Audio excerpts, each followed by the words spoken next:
So my paper today is on procession paintings by Rao Bahadur M.V. Dhurandhar. Uh, in the first half of the 20th century, Mahadev Vishwanath Dhurandhar, a renowned Indian artist, succeeded Raja Ravi Verma. He shares with Ravi Verma the distinction of being the most recognized for his historical and mythological themes in paintings. Dhurandhar studied under the painter John Griffiths and worked as an art teacher in Bombay's Sir J.J. School of Art. Next, please. Dhurandhar was awarded gold medals in the exhibitions held at Bombay, Pandharpur, Jalgaon, and Gwalior. In 1928, he became the first Indian painter to secure the title Rao Bahadur, and in 1938, he was elected as a Fellow of the Royal Asiatic Society, so Royal Society of Arts in London. The Latin word processio, which meaning to march onward, is the source of the term procession. It is referred to as Miravanuk, Chabina, or Lavazama in Marathi.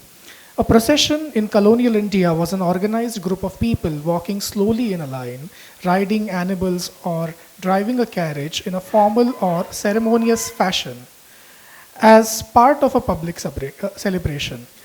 In the past, processions were used by people to demonstrate their affluence and power, particularly the Maharajas. This paper focuses on understanding the idea and depiction of a procession in Dhurandhar's figurative composition in academic style. In order to evoke nostalgia or depict historical events, artists recorded processions in the form of vibrant paintings by capturing recollections on a piece of paper or canvas. As a result, they are referred to as procession paintings. A procession's essential elements included a unique mode of transportation, banner, fan, and royal symbol bearers, musicians, performers, officers, soldiers in attendance, as well as ministers. A deity, a person, or a king who was regarded as an essential component or the star attraction of a procession was transported using an elephant ambari or howdah, a horse-drawn chariot, or a palanquin. The theme of procession painting was also popular in the miniature and company style paintings. Processions were popular subjects for the romantic painters for the late 19th and early 20th centuries. Such paintings can be categorized into two subtypes: auspicious events like a marriage, a coronation, an important visit, festivals, or religious celebrations, and an inauspicious event like a funeral. Dhurandhar, being an academic artist, has also done death portraiture in form of sketches. However, the choice of his patrons made him paint only the above mentioned auspicious events. Next. So we start with his procession paintings. The first category is, first subtype is marriage processions. This particular chromolithograph was printed by the Raja Ravi Verma Press in Madauli, Lonavda. Lord Shiva and Parvati appear riding the Nandi, the former's Vahana, after their marriage ceremony. In the pitch black night, the Shiva Ganas or his followers accompany the strolling Nandi while carrying the torches. His two assistants play a shankh and a shringa in the front. Three women can be seen with them, one walking, the second holding a plate of arti, and the third is shown bowing down. Vasuki, Shiva's serpent, is seen heading this peculiar procession. Next, please. Shri Rama Vivaha. In a different chromolithograph, Rama and Sita are shown riding a chariot driven by 4 horses. This chariot has been led by cavalrymen, 3 elephants, and 2 horses during a procession. The direction of this march is the city of Ayodhya. And then there are various attendants, ladies seen in Irkal and Paithani Nawaris, holding Aarti Thalis and welcoming the newlyweds. And we don't know from which press this particular chromolithograph was painted. Next, please.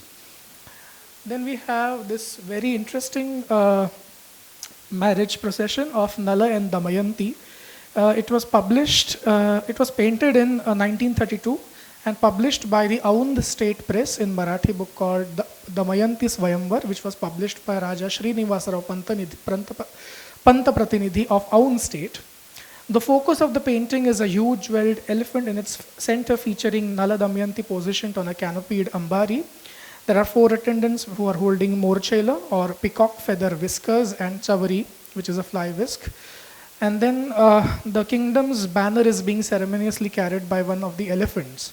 The musicians are seen walking along with the elephant on the left side, and then, of course, there are ladies who are welcoming the newlyweds. Next. Then we have royal processions. This is Bharat's departure to forest. After Ram, Lakshman, and Sita went on to exile for the 14 years, Bharat, a brother of the former, goes to find and bring them back to Ayodhya. He is seen leaving the city in a procession. Bharat is not predominantly depicted here. Instead, he is represented symbolically seated on an elephant in the background inside the city. His soldiers holding spears called bhaldars in Marathi, and a tutari or chieftain's horn player can be seen in the front. Next. So we have one preparatory sketch of the tutari player, which was recently auctioned in UK. Next. Nala Damayanti's departure to the garden. There are two paintings in this book which was published by Panta Pratinidhi, as mentioned earlier. The first painting shows Nala riding a horse with a tzobdar holding a staff, and then fly whisk bearers, and his soldiers walking on foot and, of course, riding horses, and with the background of an Indo-Saracenic palace in the background. Next. We see a lovely perspective of the garden called Shivalangi in the front, and a small town, buildings and mountains in the background. The city and this garden are connected by a road in the heart of it. On the same path it appears as through the procession is about to enter the garden. So this is the first painting, and then this is how this procession enters this garden. So that's what he tries to show.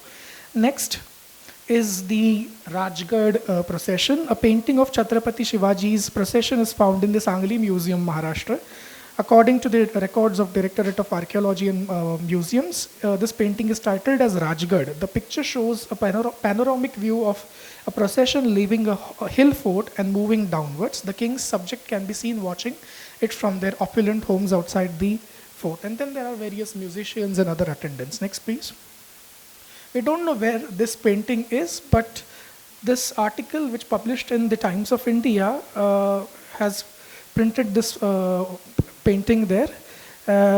And this particular painting was awarded a silver medal for the best watercolor work at the annual exhibition of the Bombay Art Society, and the title is Under the Flag of Goddess Bhavani. So we see Chhatrapati Shivaji Maharaj riding a horse, and then there are various attendants. People have gathered, the ladies are welcoming, musicians and other attendants in the background of a palace, fortified palace. Next is entry into Panhala, where you see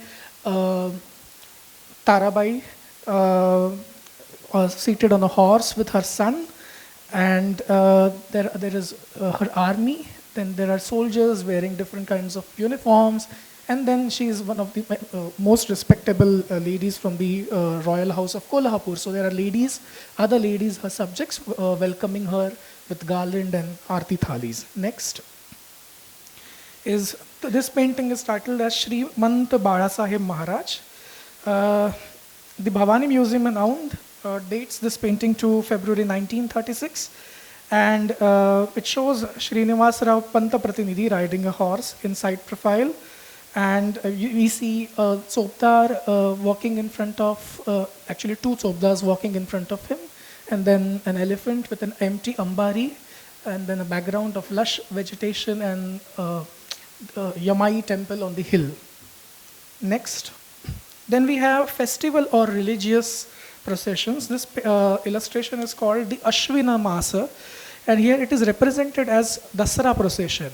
And it was featured in the Baramasa series, and that's how it is titled Ashwina Masa. Regarding the location of the state elephant, the walking attendants, the collected audience on the narrow road, and the buildings with sloping roofs, it is reminiscent of a vintage photograph. Next. From the Kolhapur state, on the journey to the Tremboli Devi temple, Chhatrapati Shahu Maharaj is shown in this picture riding the state elephant in an ambari while being accompanied by his attendants who are holding the chhatra, morchela and savri. So this photograph must have inspired Dhurandhar. Okay. Next, we have another Dasara procession. This painting is again found in Bhavani Museum, Aun, dated August 1936, depicts a Dasara procession of the Aun state. Oh, okay. Next. Then we have next. This is Nala Damayanti procession. A very similar procession is found in Kolhapur, and it is of Chhatrapati Shahu Maharaj and Sambhaji in procession. And we see same type of people, attendants and welcoming subjects. Next. Then we have Rajaram Maharaj and Lord Linlithgow in Golden Chariot. Okay, this looks like a landscape, but it is actually a procession painting where the Lord Linlithgow had visited Kolhapur. So to conclude, Dhurandhar presents his viewers various perspectives of pre-independence processions with rhythmic and lovely motions of individuals wearing vivid clothing. Next, as seen in the Aun procession paintings, it is clear that the artist first examined the location. He then started working on the finished piece of art. After creating reference sketches of the setting, people and animals, the artist also preserved a sizable collection of these sketches for his own use as a source of inspiration while creating new or analogous paintings. Next, Dhurandhar had gotten into the practice of live sketching people and subjects for his paintings. He created a sketch of Tutari player, which is presently available and similar to the figure as seen in the illustration which was shown earlier. From Dhurandhar's sketchbook, a photograph of a sketch of a fly-whisk bearer is also available for that. That was created in 1901. It also reminds one of a servant who looks like strikingly similar in an old photograph of Maharaja Tukoji Rao II, Holkar of Indore state. The attendant's position is depicted in exactly the same way in both the sketch and this photograph. Processions have evolved into an essential part of the rituals and culture of princely India, serving as more than just means of displaying riches and authority. It wasn't just a declaration of dominance for outsiders, it also displayed the king's inner circle's hierarchy. Dhurandhar includes the mob to support and complete the narrative or story of the artwork, in addition to portraying the king or a deity as the center of attention of the processions in the painting. Because without the mob, the processions will look incomplete. Through these yearly or celebratory processions, the Bhupala or king, who was regarded as the living god on earth, delivered darshana or auspicious sight to his gathering subjects by establishing a relationship with them. By displaying regal objects held by his attendants such as the Morchela, Chamara, Danda and Chhatra, Dhurandhar illustrates a ruler's attributes.